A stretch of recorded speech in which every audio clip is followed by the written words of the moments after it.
Focusing on one of your former clubs, Kev, they're rooted in 19th place, level on points with West Ham and Southampton, the bottom three sides. They all have 15 points each. Just outside the drop zone are Bournemouth on 16 points, Wolves 17, also Leicester and Leeds United. Now, there's some really worrying news about how the fans have been reacting to the recent results. The CEO, Denise Barrett-Baxendale, was put in a headlock. It's unbelievable. Shocking to hear as well.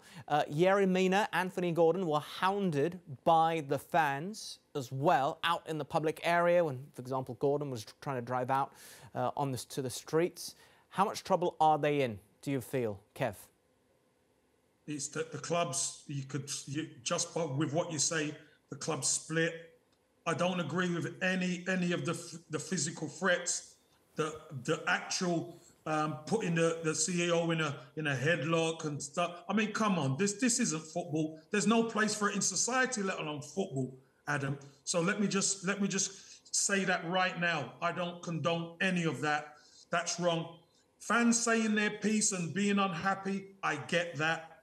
The club isn't what it used to be, and the club in 10 years have had 7 managers. There seems to be no foundation in place. They've spent over half a billion quid, and there's no foundation in the club. They're lacking firepower in the team.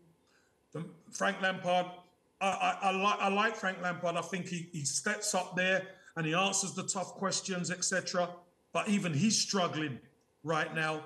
So whether they sack him or not, I don't know. But something's got to give, and something's got to happen to bring the club together, because you can't keep going on like this. The fans are upset, fair enough, but, you know, listen, at the end of the day, the players play the game and they let them go home. You can give them stick, you can shout to the car, whatever, but, you know, harassing people is not right. That is not right.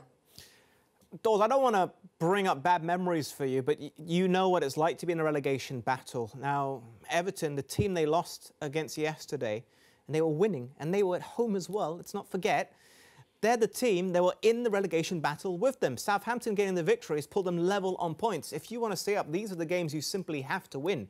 And if they can't do it at Goodison, they're going to be in a world of hurt. How worried are you for the Toffees? I am very, very worried for them. You talk about losing to the rivals at the bottom, Southampton. A few weeks before, it was Wolves conceding a last-minute goal, and that's the concern. And like you say, got relegated with Hull City, different kettle of fish in football club. The expectations were different. When you're at a club of Everton's calibre, Kev just touched on it. It's not the same club of 10 years ago, or where they've been. They've been in a relegation battle. Last year, when Frank went into that football club, those Evertonians kept the club up single-handedly. They got behind them. They galvanised the players. They were magnificent. Now they've turned. They are not happy the way the football club is being run.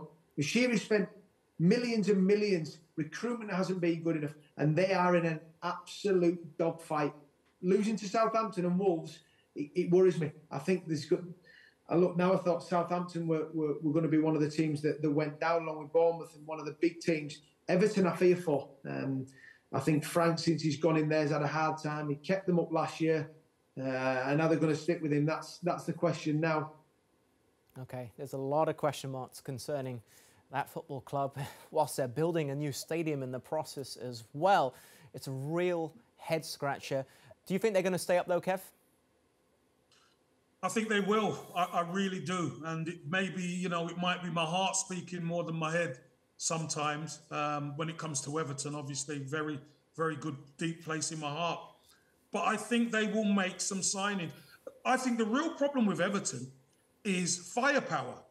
Dominic Calvert-Lewin is leading the line. He's trying to get himself fit. But over the last 2 seasons, he's played a handful of games. He hasn't played enough football. Richarlison was the one. They sold Richarlison, which is fine. Richarlison put the club on the back last season, and they stayed up. But when you don't replace goals in your team, and you play Southampton at home, you play Wolves at home, and you can't outscore them, and then they pip you at the end 2-1. you're in trouble. So they're going to have to bring bodies in. They're going to have to bring forwards in who can help, because they just haven't got any potency at the top end of the pitch.